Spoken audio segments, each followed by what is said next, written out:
Welcome. I'm Kinetic Symphony. I hunt down and report on mysterious and weird, true stories, from glitches to the paranormal. Case file number 714, written by Karenswine. Everyone knows me in this town that I don't live in. Today, I went into a town in a state that I don't live in. I'm here, in the state, working for the summer, and my job takes place in a town 2 hours away from this one. So I'm in this faraway town, and the first thing I do is go to a coffee shop, one I've been to maybe once before today, but over 2 years ago. I order my food, order my drink, pay in cash, and then get handed my drink at the counter before I take my number and sit down. I didn't notice until I'm at the table that my cup had my name written on it, but I never mentioned it to the barista. She never asked. I brush it off and go about my day. I spend the day in this town and end the night by going to a local bar with a couple of my friends. I have never been to this bar. I never usually stay late in these faraway towns because I usually work early the next day. As we're walking to the car, a homeless man on the sidewalk calls out my name. Nothing else. My friends explicitly heard my name as well. My name doesn't rhyme with anything. I can't think of anything that remotely sounds like it. I don't think I'll be sleeping tonight. Also, I only had one drink at the bar. One of my sober friends, the designated driver, also heard the homeless man say my name. I also went back and left my number with the morning shift barista. She said she'll give it to the one that served me yesterday. Maybe I'll get some answers. Case notes for file 714. Everyone knows me in a town I don't live in. So this reminds me of a story I narrated rather recently, maybe a month ago. It was actually the first story I went on camera to narrate my thoughts about. But it was this girl who, all her life, people were addressing her as a different name than her actual name. They were calling her Jennifer, if I recall. But her name didn't even start with a J, it didn't sound anything like Jennifer. Maybe you just have one of those presences or faces that looks like the name that everyone was calling you, and people just assume instinctively. Only the difference with this story is that they'd all be correct. But the thing is, how you write the story implies that it doesn't happen anywhere else, or at least it never has. Maybe it'll happen in other places. But my instinct is saying that that's not exactly what's happening here. Something else is going on. So what else could it be? I'm thinking universal crossover. I think often we're switching between realities without realizing it, because universes are so similar. I think we're constantly in a state of flux within the multiverse. It's not as stable as people assume. This is just my speculation, but I think it's correct. We're constantly crossing over into different universes and not realizing it until sometimes we do realize it because there's a difference in the universe you temporarily occupied. People knew you because you probably go there all the time. Maybe in that universe, on a more permanent basis, you're working nearby, so you go there all the time to that exact coffee place, the barista knew your name. One thing though, you were traveling with your friends, presumably, they don't live in that town, so you all crossed over to the same universe, and then came back to the same one too. I'm assuming your friends act and behave the same way. What is the catalyst? Why do sometimes we cross over? And probably often. Is it almost like the quantum foam, where there's always fluctuations that we can't quite see or pinpoint? And we could definitely not try to predict it. It's pure chaos. Maybe there's no rhyme or reason to it. It's just an aberration of how the universe works. Sort of like asking, why is gravity gravity? Or electromagnetism electromagnetism? They just are. At a certain point, that's just the answer. It just is. If you keep digging, there has to be at some point a ground level where you can't go any further. Because if you can keep digging infinitely, then there is no universal absolute truth. It's just that neither way is it satisfying. Because there's always questions to ask, and at some point it just can't be answered. As the great Philip K. Dick said, this is a cardboard universe. If you lean too long or too heavily on it, you fall through. I think we're constantly falling through. We just don't realize it.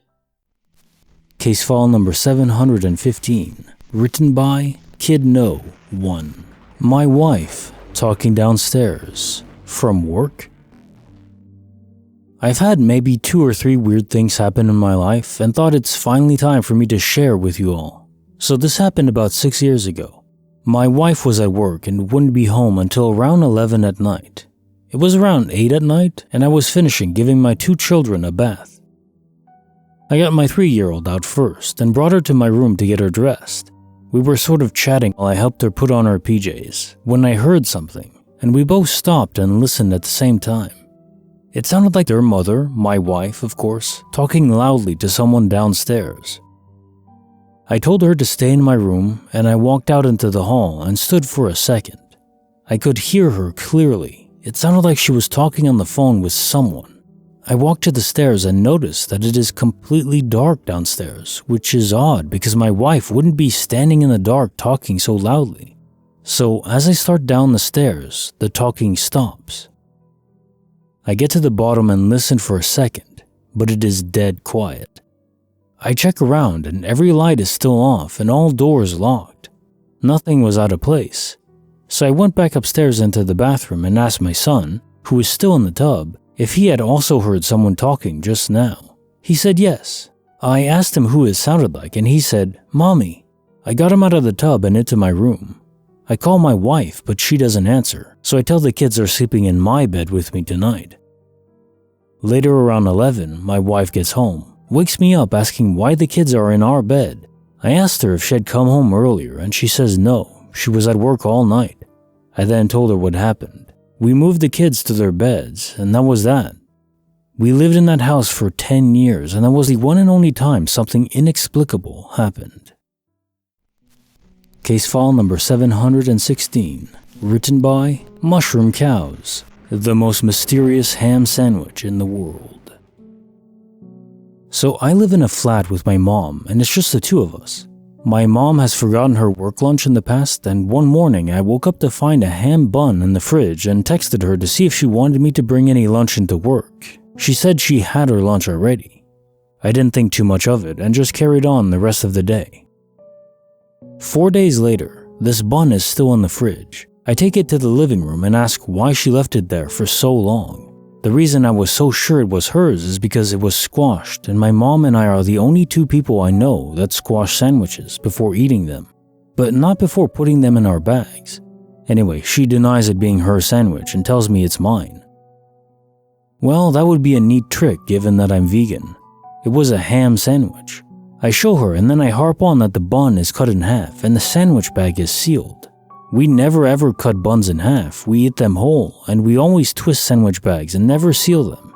We then realize we've not had any buns for about a month and my mom's been using leftover roast chicken on her sandwiches, so there hasn't been any ham in the fridge for over a week. It was one of our sandwich bags, however, which is so odd. We called up other family members and asked if they left it there. No one else had been in the flat at all for over a week though, and it belonged to no one. I am very concerned and also baffled.